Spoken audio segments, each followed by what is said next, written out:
Welcome into Tuesday, October 7th, Faith Plus One show. I'm your host, and today I have a couple of interesting topics to talk about, a couple of cool stories or interesting stories I found throughout the day. First, I want to address follow up to yesterday's story where we talked about the government shutdown. This is now day number 7, so we've officially hit 1 week of the government shutdown. They voted again yesterday for the government to reopen. That was the 5th time they have voted, and for the 5th time in a row, the Democrats are the ones who are denying the government from reopening. Speaker of the House, Mike Johnson, did have another press conference this morning. This time, he just kind of talked a little bit about how there were 13 times the Democrats were voting for this exact same bill, and they passed it under Biden. So it's just a little interesting. There's a lot more political aspect going on to it, but in the real world consequence of what they've decided to do, 75,000 workers are going to either A, lose their jobs, B, get paid less, C, don't get paid at all, or D, get their money paid to them in a much later fashion. So remember that when it comes time to vote, guys. Remember when it comes time to make decisions that although this does not affect you later on in the future, it definitely can and will affect you. So there's very clearly one side of the government, the Democratic Party, that is refusing to open up this government and to give these people their money, their jobs, their way of life, their livelihood, because there's much more at play for their individual political gain. So keep that in mind next time you go to the box office and decide to vote for who you want representing you in your city and your area. Now, speaking of people who represent you, your city, and your area, let's head all the way over to Seattle, Washington, okay? The mayor of Seattle, Washington, whose name is Bruce Harrells. Yeah, I think that's how you say it. He's running his campaign here. He has been the mayor of Seattle since 2022, and he's looking to make a good little campaign push here. He's got an opponent. They're doing their little debates. They're having their discussions. Now, they had a debate recently this past week, and I'm sure you saw the question that we're going to be talking about. But the question was asked, and let's see if I can get the exact. Okay, I can't get the exact. Oh, here we go. The exact question that was asked was. Let me get my moderator voice. FBI statistics have shown that in 2024, Seattle had the 4th highest overall crime rate compared to other large cities. The crime numbers this year overall seem to be in a better path than last year. But, Mr. Mayor, it's no secret that repeat offenders are driving much of this crime. Is the city too lax on repeat offenders? Now, I'm just going to say it so everybody in the room can understand. A repeat offender is someone who has committed a crime and then committed another crime. They have repeated the act of committing crime. Now, right away, how would you answer that question? Okay, let's take a minute and okay, yep, you answered the question. You probably answered it better than the elected mayor of Seattle, Washington, who first called the question interesting, which is a very strange way to answer a question about simply like, is the sky blue? Well, that's interesting because what if you can't see the color blue? Like it was weird that he did that, but it gets even weirder and worse if you ask me. Because here's an exact quote from the mayor. When this person is committing 6 or 7, I just realized that, crimes, I don't know his or her story. Maybe they were abused as a child. Maybe they're hungry. But my remedy is to find their life story to see how we can help. First, I have no desire to put them in jail, but I need to protect you. And that's the calibration that we have. What this is so stupid to hear someone talk like this. Now, he also mentions that this is so get ready for this quote, okay? This is 2025, by the way. And he goes, when he puts his cops in the line of duty, he wants to make sure they know that George Floyd was murdered. What? Now, take away what you think of the George Floyd murder. Take away of the fact that he had a illegal substance in his body, in his system. He was clearly acting irrational when he was on all the body cam footage. We're talking separately from what you actually think the cause of death was for George Floyd. The point is that was 5 years ago. That's your analogy? When I ask people to run for politics and I want them to get involved in politics in this country, I want to make sure they understand that George Washington was assassinated. Like, what are you talking about, you loony? Like, what is this guy even say? This is the mayor of Seattle? Like, this is what's so bizarre to me, how these people run campaigns and then just like their true colors start to show. I mean, 6, 7 crimes. What are you talking about? If I knew someone who did one crime, I would be like, okay, bad decision. Anything more than that, it's like wrong decision.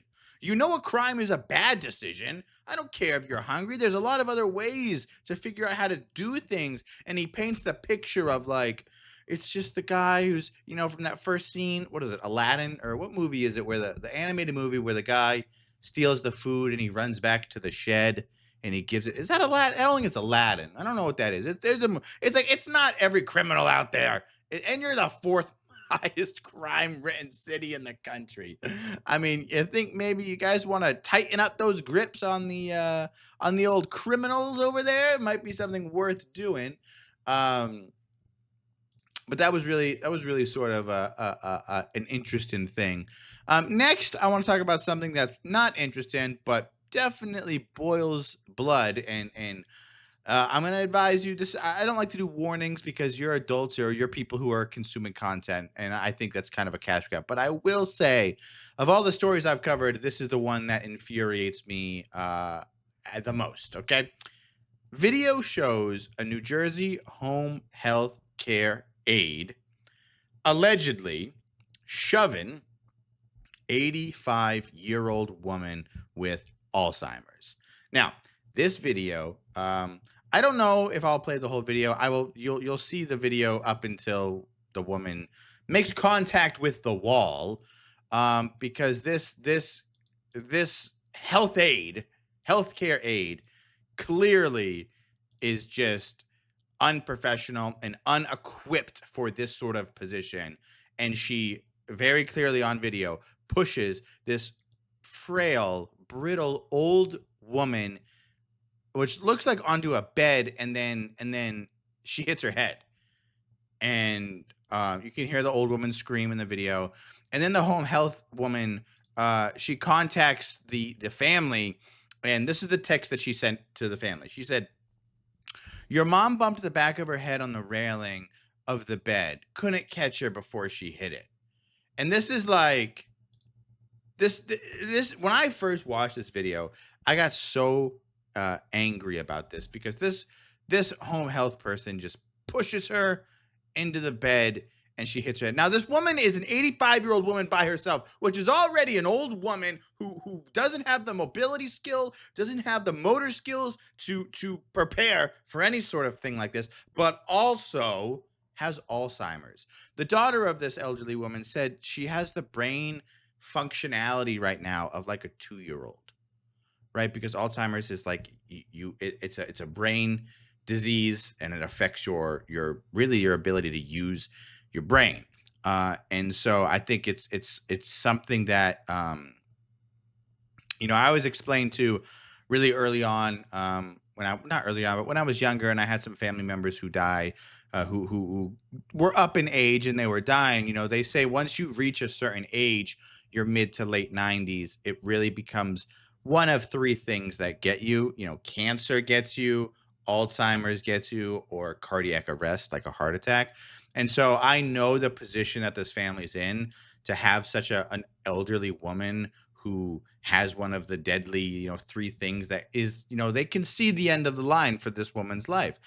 And so you want her to be comfortable and you want her to have a relaxed end of life, and to just see this ungrateful, selfish, there's so many words I want to use to describe this home healthcare aide. But as the good Lord teaches us, and as we are taught through him, that this woman will get judged upon by a greater power at some point in her life.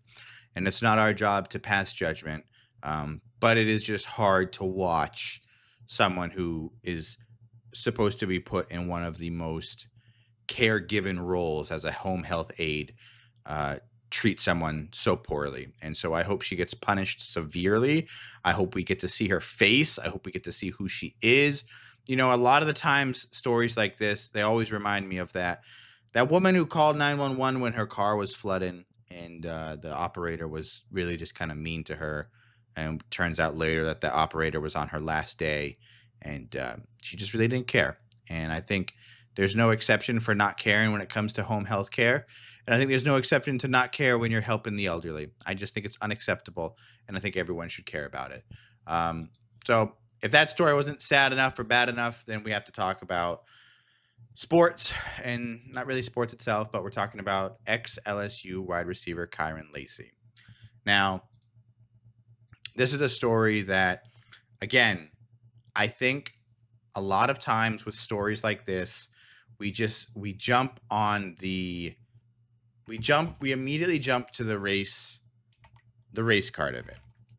And we talk about race indifferency, we talk about race injustice, we talk about just how black people are treated today. And I want to say two things. But first, let me explain to you what the story was. Back in December of 2024, Kyren Lacy was driving his vehicle down the street, and the car in front of him crashed into another car, swerved into the other lane and crashed into another car. And the person who crashed into the car, the person who got the car crashed into them, died, passed away. And it's unfortunate and it's sad. Now, the person who crashed the car said that it was the car behind her who was swerving, or that there was a car that caused her to swerve. And so the car in question that she claimed was the one that caused her to swerve was Kyren Lacy. Now, at the time, Kyren Lacy was a wide receiver for the Louisiana State University, LSU.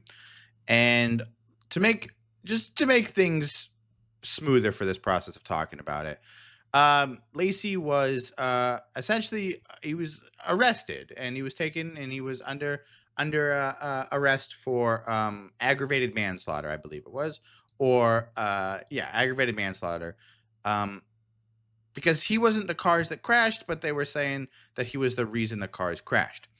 And later on, he was released, as normally happens in these things, and they were waiting to go to trial, more arrests, things like that.